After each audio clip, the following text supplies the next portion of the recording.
Welcome to the lecture on narrative visualization, part of the Principles of Data Visualization lecture series.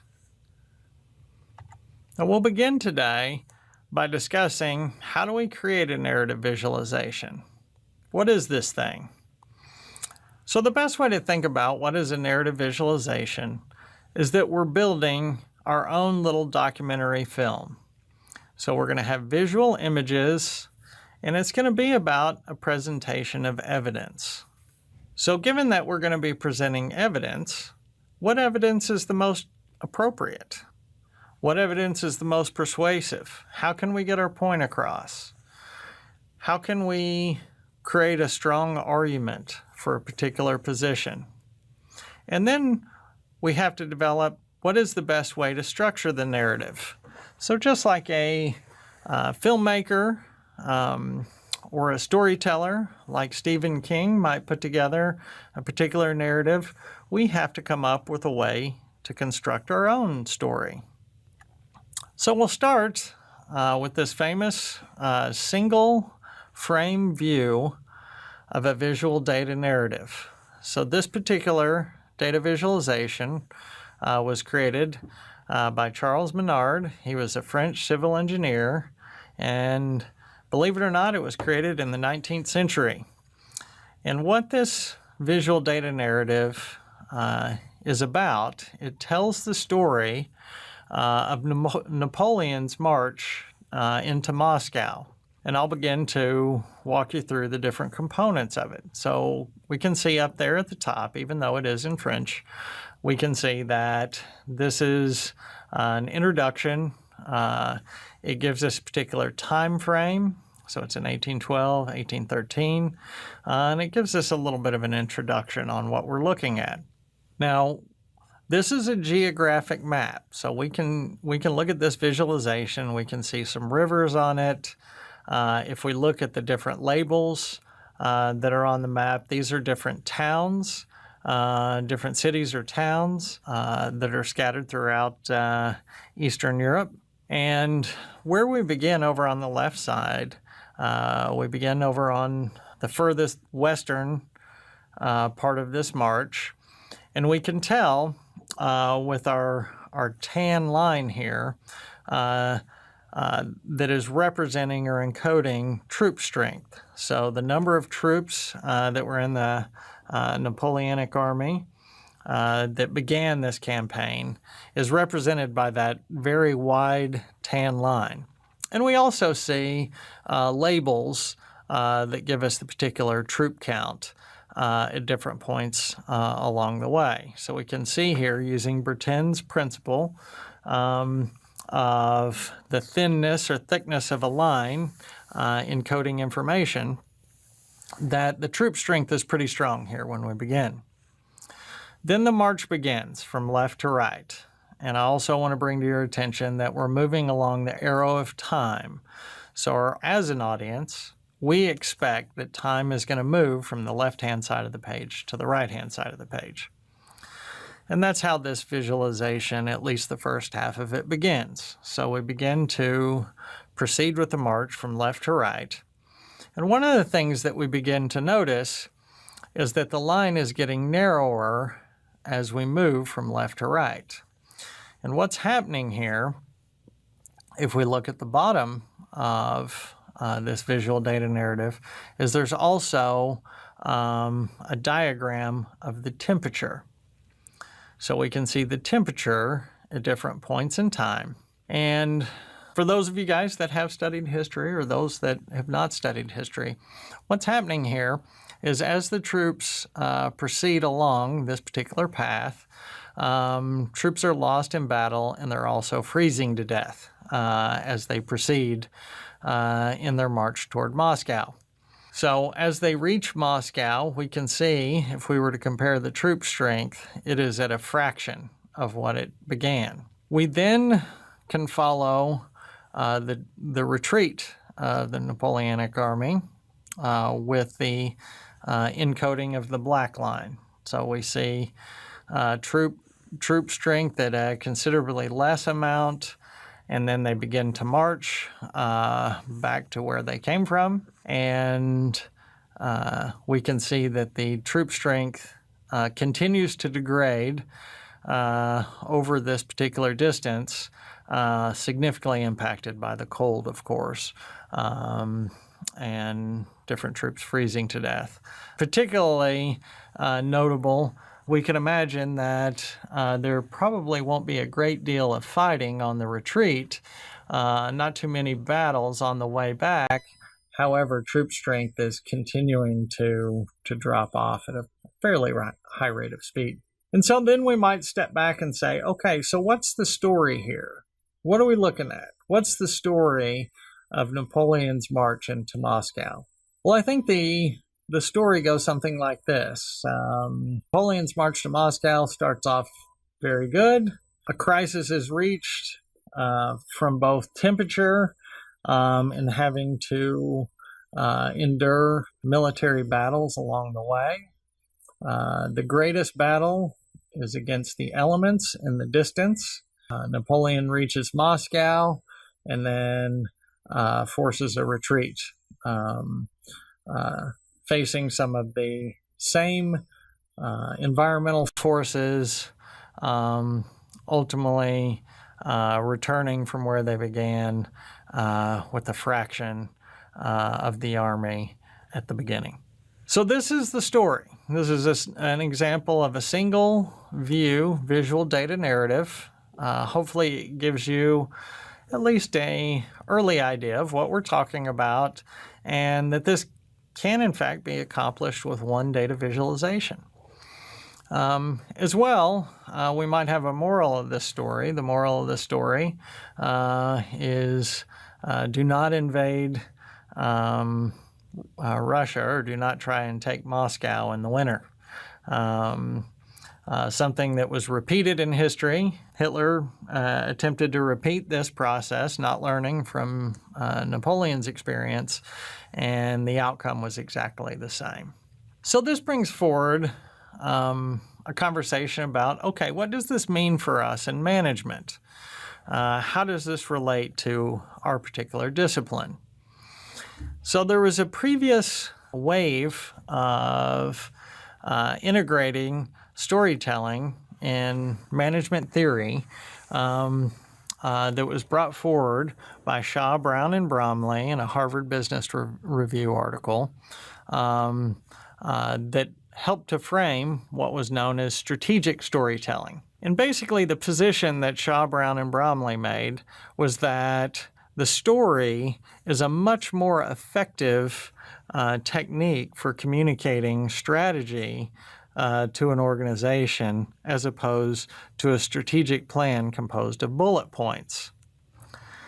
And some of their findings were that the best way to create a story is with a sequence of events. And in our context in data visualization, each one of those events might be a single visualization frame. So we might start off our story setting the stage. So as we set the stage, we want to define what's the current strategic situation. What are the prevailing industry economics? What's going on with pricing or competition? Who are we facing? What are the key success factors that are involved in succeeding in the market space that we're participating in? What are the different forces driving change? Is there technology driving change, or there industry forces? What's going on right now in the environment? Most importantly, what are the relationships of the parties? What are the relationships with suppliers? What are the relationships with customers? What about rivalry? What tensions exist? So we may want to foreshadow some tensions that exist for our organization participating in this industry. Then the second step, we want to move on to introducing dramatic conflict. So what's the particular situation for our company? What are they faced with? What are the challenges? What are the critical issues? What needs to be solved? What are our obstacles to success? So it's at this point we would want to frame some sort of visualization that highlights the conflict or the tension that the organization is facing or the leadership of the organization is facing. And then finally, we'd want to resolve that tension or conflict. And the way that we resolve that tension or conflict might be a visualization. It might have some annotations with logical, concise arguments. The way we resolve this particular tension is with this set of actions. Here's how we overcome these obstacles. Here's our resolution to these problems. Okay, and often we may want to provide cause and effect in the form of visualizations where this was the particular cause, a decision was made, and then here is the effect. And we could use two different visualizations, one to present the cause and one to present the effect. Now, the main thrust of what Shaw, Brown, and Bromley are communicating here is that the context of these relationships, presenting the sequence of events, the cause and effect assumptions or relationships, and the story arc through setting the stage, introducing dramatic conflict and resolution, all helps the audience understand what it is that's expected of them at a much deeper level. And if you think about listening to a story, you might have a much fuller context than if someone just gives you a list of bullet points that are very, very generic. Now, proceeding on, we also will engage different aspects of business communication. So many of you guys in your strategic communication classes will learn that in both journalism and strategic communications for business, there are 5 primary questions that every audience wants answered when they read a story. Who is it? So what are the characters? What is it? When did it happen? Why did it happen? And where did it happen? And most audiences, if they receive answers to those 5 questions, are fairly satisfied with what they've been told or with what the story is. So now let's take a look at a couple more examples of storytelling using data visualization. So this one is about the salary impact on performance. So this is brought to us, adapted from an example provided by Ben Fry in the book Visualizing Data. So what we see here is on the left-hand side, these are American baseball teams.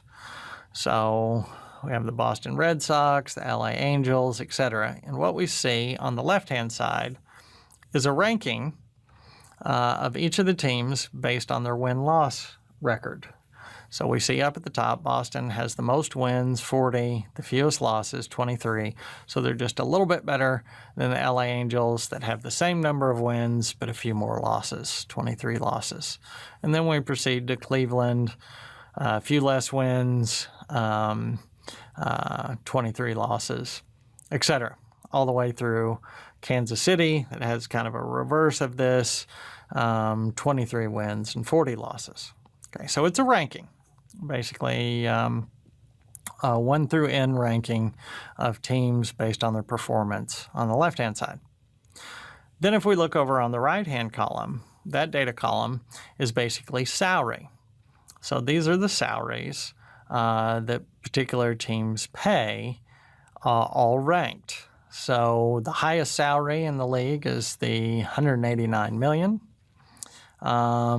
Proceeding to the lowest salary in the league, that is $24,123,500.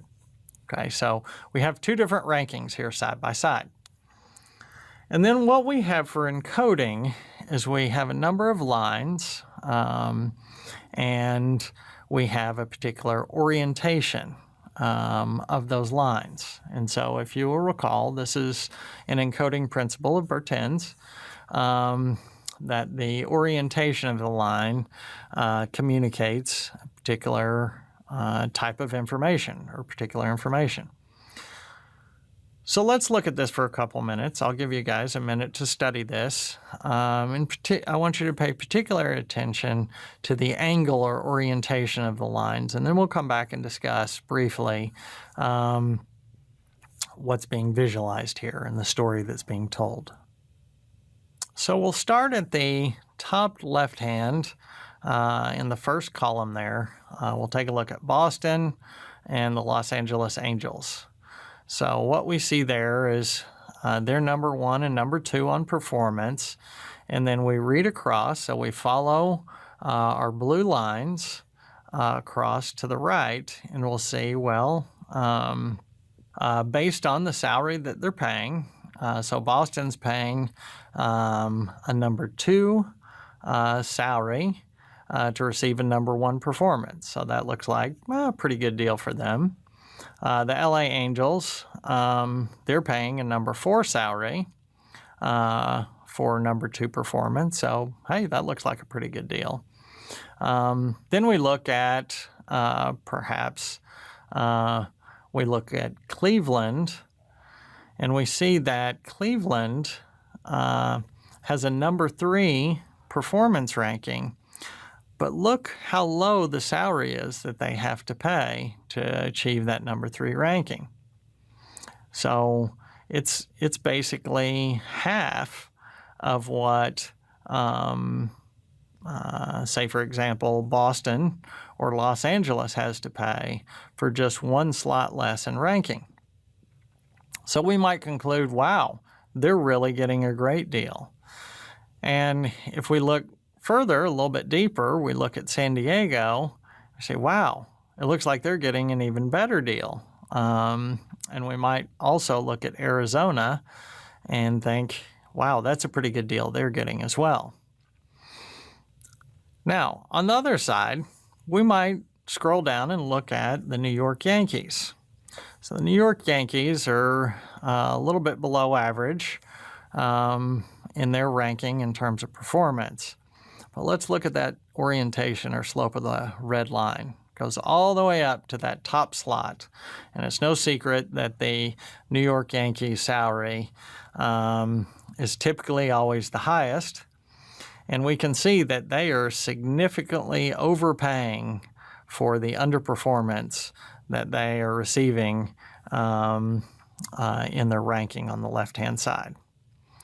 And we also see some of the same pattern with some other teams, Baltimore, San Francisco, the Chicago Cubs, the Chicago White Sox, St. Louis, Houston. And we have another pattern that may not be quite as bad because the slope of the line's not quite as bad as, say, the Chicago White Sox. But Cincinnati, Texas, and Kansas City seem to be significantly overpaying for their bottom 3 rankings and performance. So this tells us a little bit of story about what is that salary impact on performance. Our conventional wisdom might have said, the higher the salary, the better the performance. But that's not necessarily what we see here in this visual story that we're looking at. Now here's another view of how information can be presented in the form of a story. So this is about gun deaths in the United States. It's provided to us by a company called Periscopic. And it has a fairly unique approach to presenting the information. So if we look up at the top, I'll walk everyone through the way that the data is encoded here. So we have sort of a business intelligence style selectability on what year we want, sort of 2013 or 2010.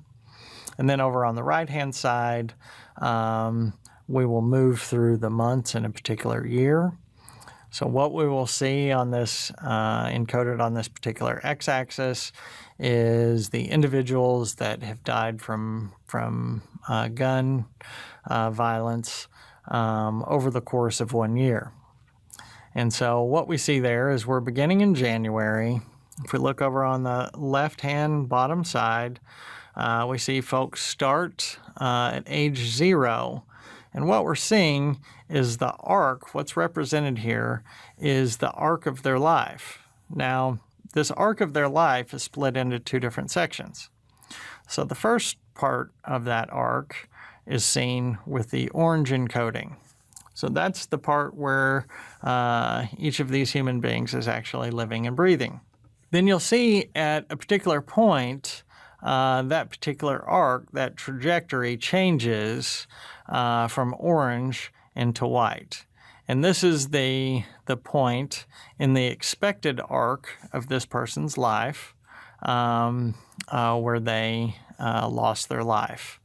So in this particular example, Troy Anthony Martinez, he was killed at 21. He expected to have lived, his life expectancy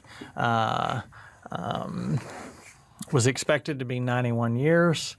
And so basically 70 years of this arc of Troy Martinez's life was effectively removed from our civilization. And then a count is kept up there underneath the month in the top right of the number of years that have been lost, number of human life years in aggregate that have been lost over 1 calendar year. And you can see it's starting to accumulate there in our top view at 184 stolen years.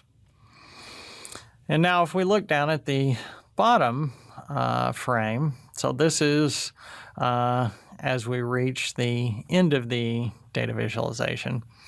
It's in December, and we'll see that the statistic that's typically reported is on the top left-hand side there. So there are 11,419 people killed in 2013. And as statistics are normally reported, it's just a number. And we easily fall into the trap of a number isn't necessarily reflecting the humanity or the cost of humanity of what's really gone on here with the social dynamic. But then we look at the center and we see right in front of us a very significant pattern of folks living half their life and then being turned into ghosts. That's represented with the color encoding that's provided on all of these arcs of life that we see represented here. And then probably the emotional sledgehammer is delivered underneath the month of December, where we see in aggregate in 2013, there were 502,025 stolen years in aggregate from humanity, from the United States. So 500,000 years was basically just removed. These are diseases that do not get cured, folks taking care of each other, cars that are not built, creations that are not made. You guys get the idea. So this is the effectiveness and context of telling a story with the data versus simply reporting 11,419 people were killed from gun violence in 2013. And that doesn't resonate nearly as strongly as when we present this visual evidence. Now, moving on to another example of a single frame visual data narrative. What we have here is called a connected scatter plot. And this particular representation is showing us basically the price of fuel So we can see the price of a gallon of gasoline. So if we read down, we can see the title, Driving Shifts into Reverse. That's the title. There's a little bit of a summary of a read-in. And then we look further down, we see encoded on the y-axis the price of a gallon of gasoline. So that's fairly interesting. Then we look down at the x-axis, and the x-axis is going to be a little bit different than what we expect here. It's going to be the number of miles driven per capita. So basically what an average person, what an average American drives, the number of miles that they drive each year. And we see there 5,000, 6,000, 7,000, etc. that progresses left or right. Now, at this point, we start wondering, well, okay, what's the time frame here? That's one of the questions that we need to answer. And the time frame is encoded with the plotted points. So we see different years plotted along our line here, a representative trend line that tells us at what point the number of miles driven was, as well as the price of the fuel at that particular year, that particular point in time. And what the connected scatter plot allows us to do is look at particular patterns based on the price and the number of miles driven.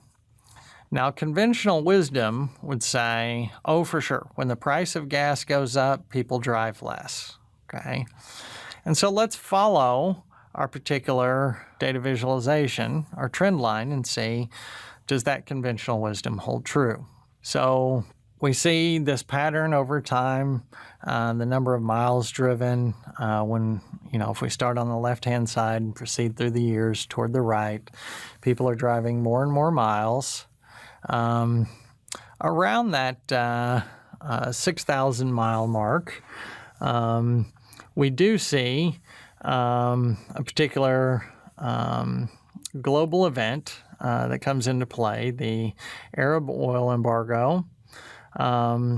So it was a particular period in U.S. history where the price of fuel went up significantly, and you'll see that as we see the escalation in the plotted point moving up next to the annotation for the oil embargo.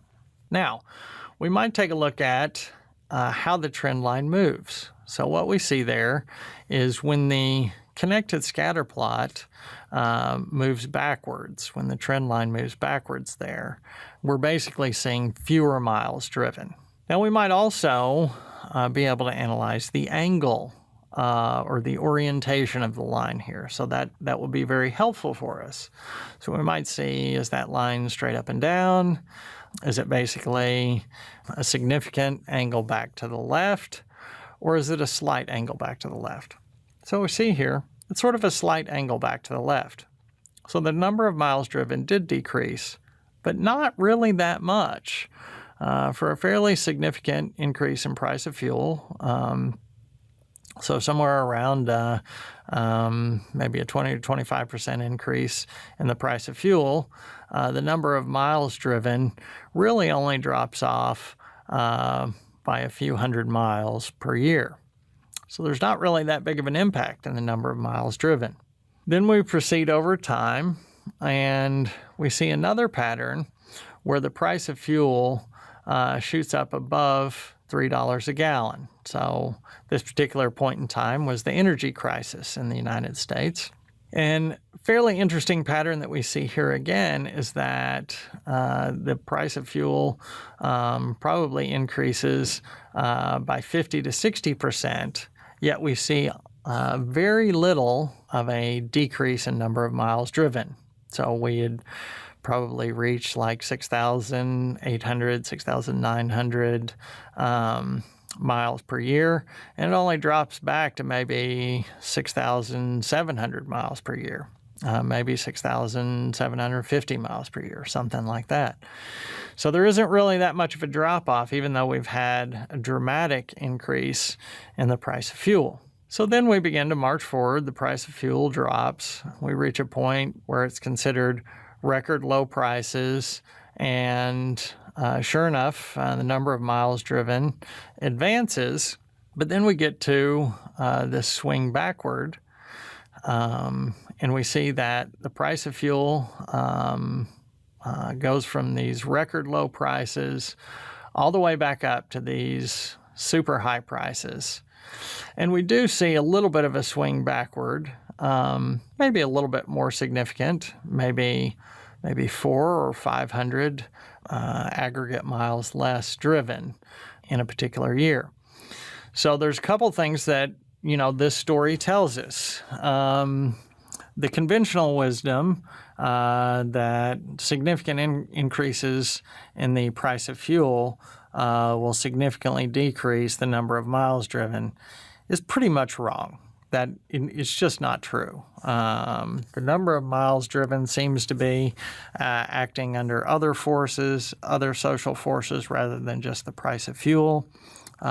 We see a couple of historical examples there, and even in the most recent example, even though there was a retreat in the number of miles driven, if we were to compare the number of miles driven at the present time compared to several decades ago, we're at at least twice the number of miles driven as opposed to several decades before.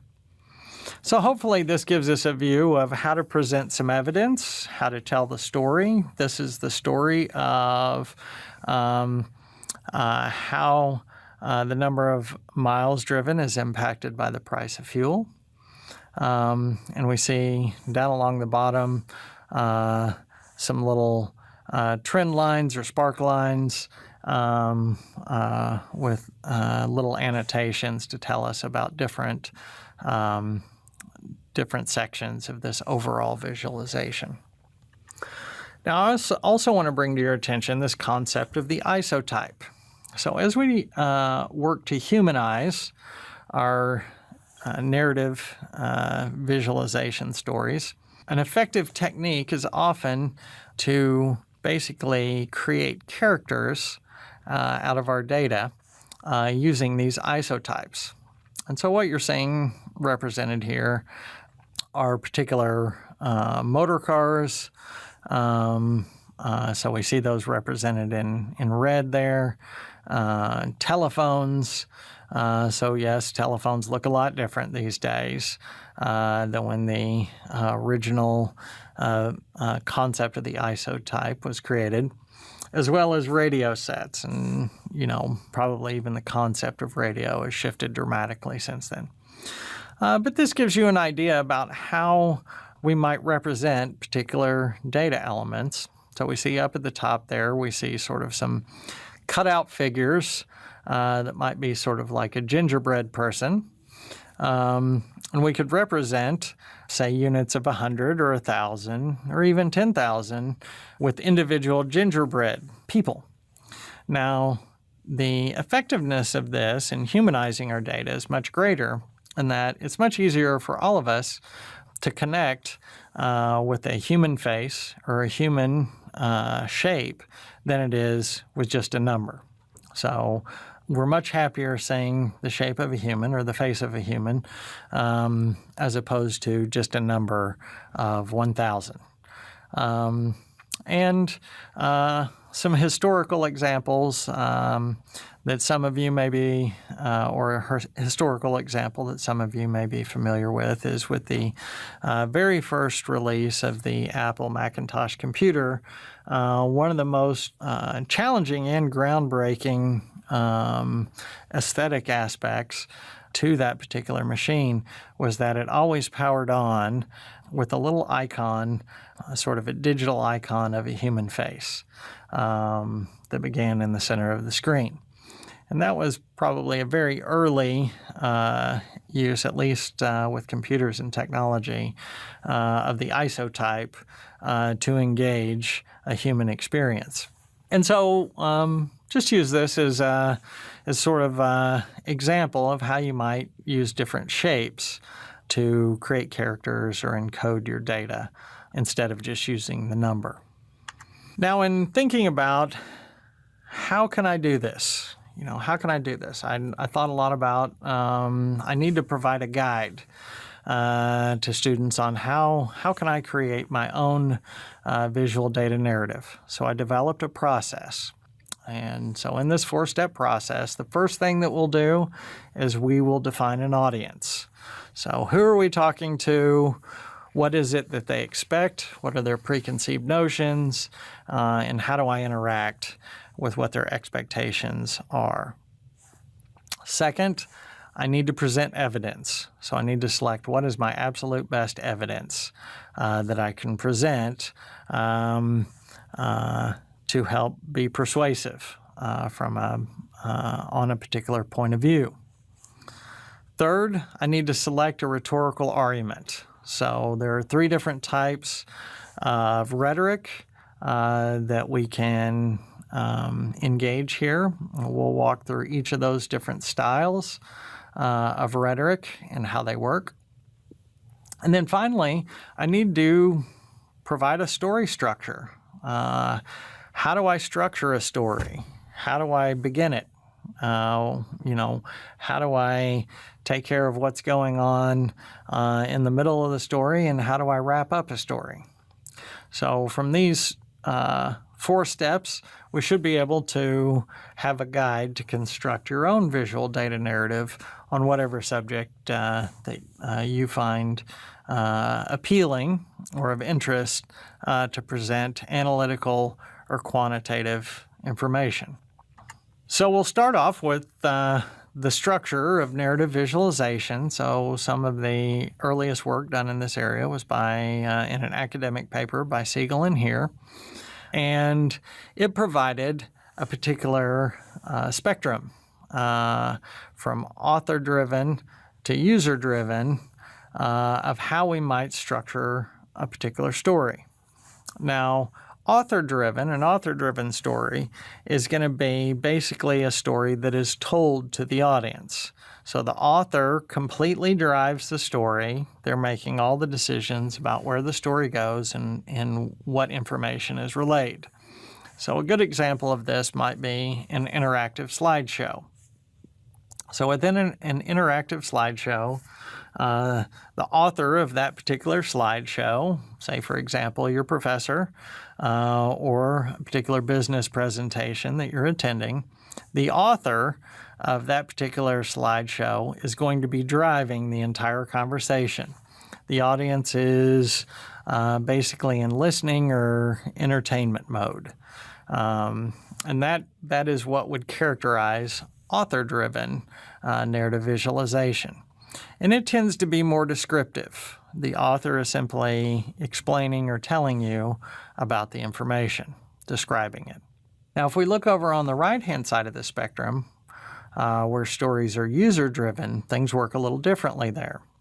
So we might have a particular application, software application that represents data, where we can create our own, the audience member can create their own drill-down story. So we might select different demographic factors. I'm this age, I work in this industry, I care about these particular subjects, and from that, a particular slice of the data might be represented visually. And this is what we would call exploratory data visualization, where we don't have that author driving the story. The audience member or a user is actually constructing their own story using the data and visuals in the application. And then there's also sort of a unique creation in the center of the spectrum called the martini glass that begins with the author driving the information, and then there's a point in the story where the author turns it over to the audience to explore the data. So we see that where the martini glass opens up, that's the exploration of the users.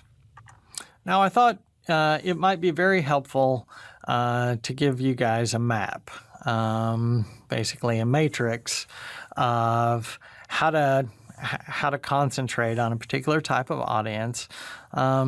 This is by no means the only way to define an audience, but it is a way. And so I want to provide that to you just to give you some examples of how you might define an audience for different types of narrative visualization.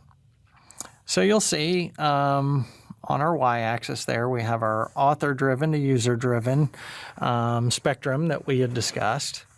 We also have an axis. So on our x-axis there, we move from a focused audience on the left to a broad audience on the right.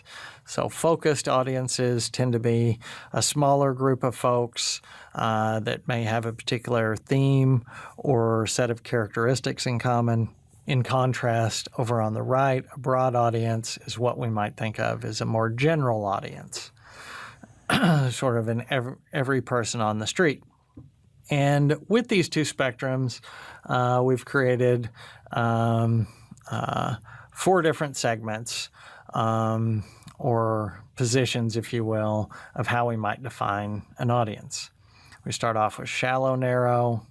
That's the combination of author-driven and a focused audience.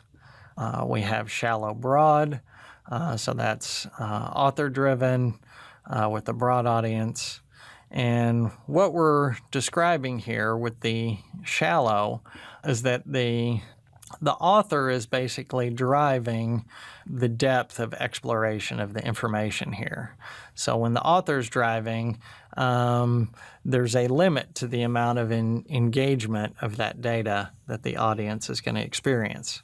And then you'll see the narrow and broad in each of those respective categories.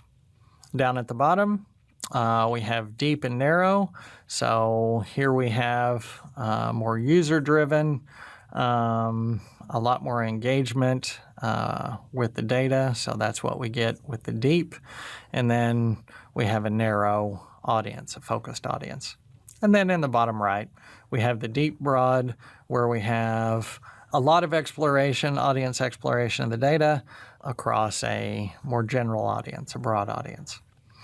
So that's sort of how it's all laid out. And then from there, we're going to walk through each of these categories, and I'm going to provide you an example of some work that's been done that might emulate the definition of the scope of that particular audience. So first, let's take a look at the shallow narrow. So some important aspects about the concept of shallow narrow that we want to remember. That this particular audience, shallow narrow audience, is only willing to spend a limited amount of time working in this particular data domain. They're only going to explore this data so much. And as we discussed before, when it's shallow, the audience isn't spending too much time with the data. They're not going to invest hours in it. They're going to invest at most a couple of minutes in this particular data. Now, the other thing that's composed of the audience is we're representing this as a narrow audience. So what's the difference between a narrow audience and a broad audience? So in this context, we're describing a narrow audience as individuals that might care a lot about a particular industry, about a single organization, a particular project, or care a lot about a particular event. And so the example that we have here is from commercial real estate. So that's a particular industry. This is a short little video, sort of an infographic video that was created by C.B. Richard Ellis. This is one of the largest commercial real estate companies in the world. And it's just a short couple-minute video, and the whole video that's presented here is just some infographic type images. So you see sort of some isotypes of buildings there.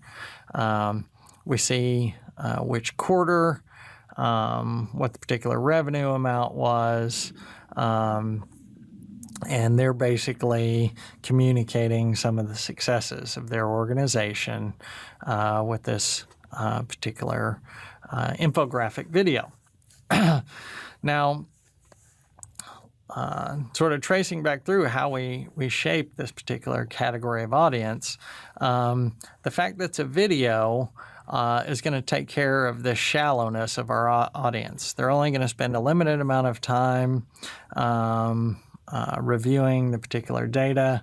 It's going to be someone that cares a lot about the commercial real estate industry or CB Richard Ellis itself as a company or as an organization.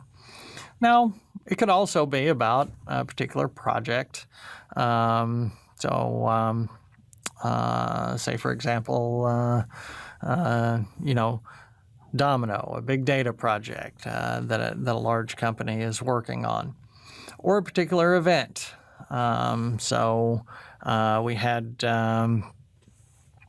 say, for example, a protest movement, maybe an Occupy movement, or we had a protest movement to prevent a pipeline being built.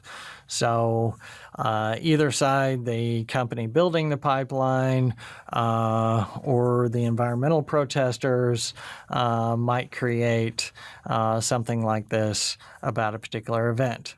And again, it might be a more narrow audience, just folks that care about environmental issues or care about getting this pipeline built. But that's how we describe the scope of a shallow, narrow audience.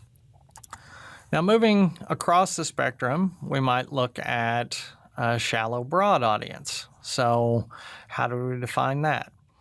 So given that it's shallow, we still have an audience that will only spend a limited amount of time working in this data domain. So we're looking at a particular data visualization here created by the New York Times, and it describes, in climbing the income ladder, location matters. So this is the title.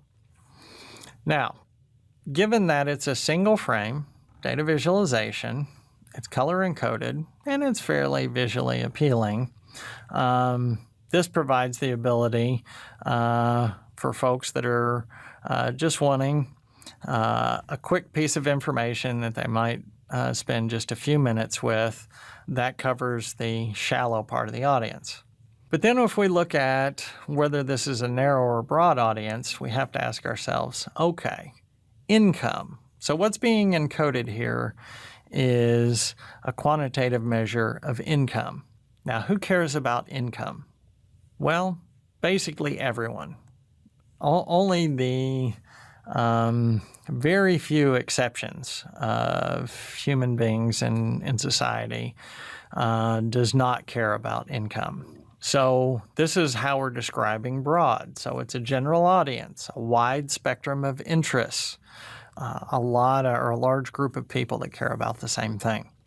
So here, as we look at this particular data visualization, what it's about is the particular county that people are born in. If they're born and raised in the bottom 20% of the economic strata, what is the probability that they could reach the top 20% of the economic strata in their lifetime? And what we see here is the utilization of color encoding with the probability. So we see here red is 4%. So red is encoded here to mean that's a very low probability, as opposed to the green or blue that's much higher probability of 20% or 35%. Might be counties that would be more lucrative. If you're economically challenged, these might be counties you want to move to because your probability of jumping from the bottom to the top, sort of a rags to riches, American dream type story, might have a higher probability of success in the green and blue counties versus the red ones. And a couple of things I'd like to point out here. A particular theme that we might come back to many times is the reality of bias. So I'm also going to point out the different elements of a particular data visualization. So we'll see at the very top of this data visualization, we have a particular title. So title is very important in every data visualization, particularly in story frames. So the title basically frames what's being represented here. We're going to have a conversation about climbing the income ladder, about income and how we culturally can move from low income to high income, and how does location play a role in that. So that's framed the overall visualization here. Now the subtitle there, a study finds that the odds of rising to another income level are notably low in certain cities like Atlanta and Charlotte, and much higher in New York and Boston. Okay, so this is the subtitle. Now the subtitle is often used to illustrate as a story point what's interesting about this visualization. What's cool, what's interesting, it highlights what was not expected, or perhaps what was expected. And we also see in a couple other parts on this data visualization some annotations. So we see there in the bottom left, the top fifth is equal to a family income. So this is an explanation of how they're encoding the data with the family income of more than $70,000 for that particular child by the age of 30, or more than $100,000 by the age of 45. Okay, so some folks may have had a question in their mind. Well, what does that mean?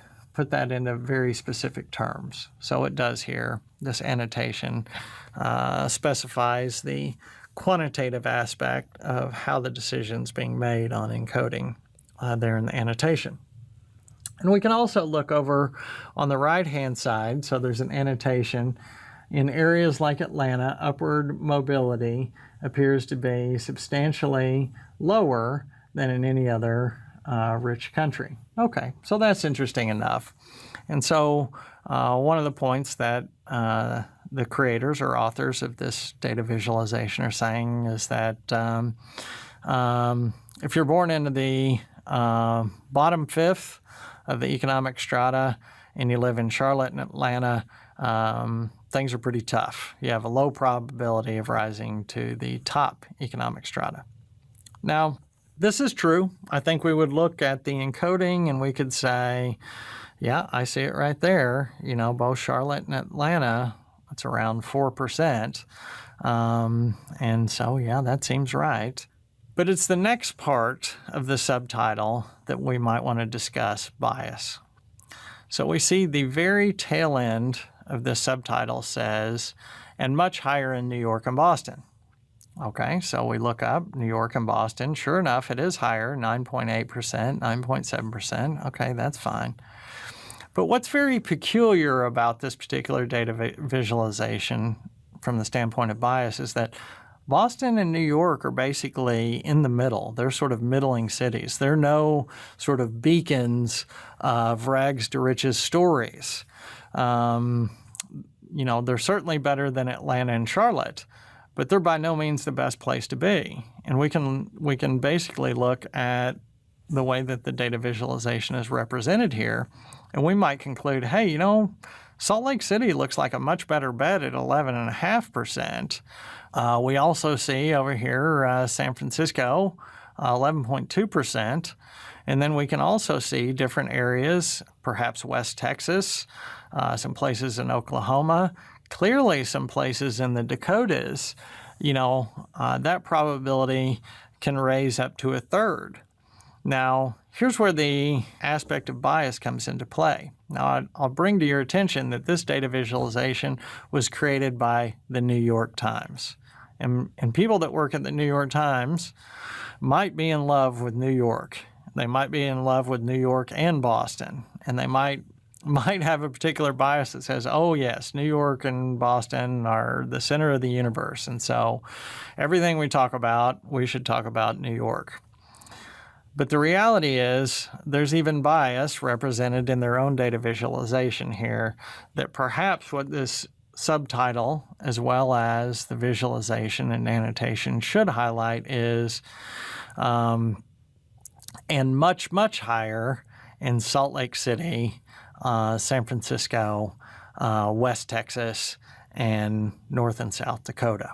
That might be a slightly more accurate representation of this particular data set visually. Now, coming back to our audience spectrum, so here's an example of a deep and narrow audience. Okay, so this is a particular data visualization that was created by Martin Wattenberg called Map of the Market.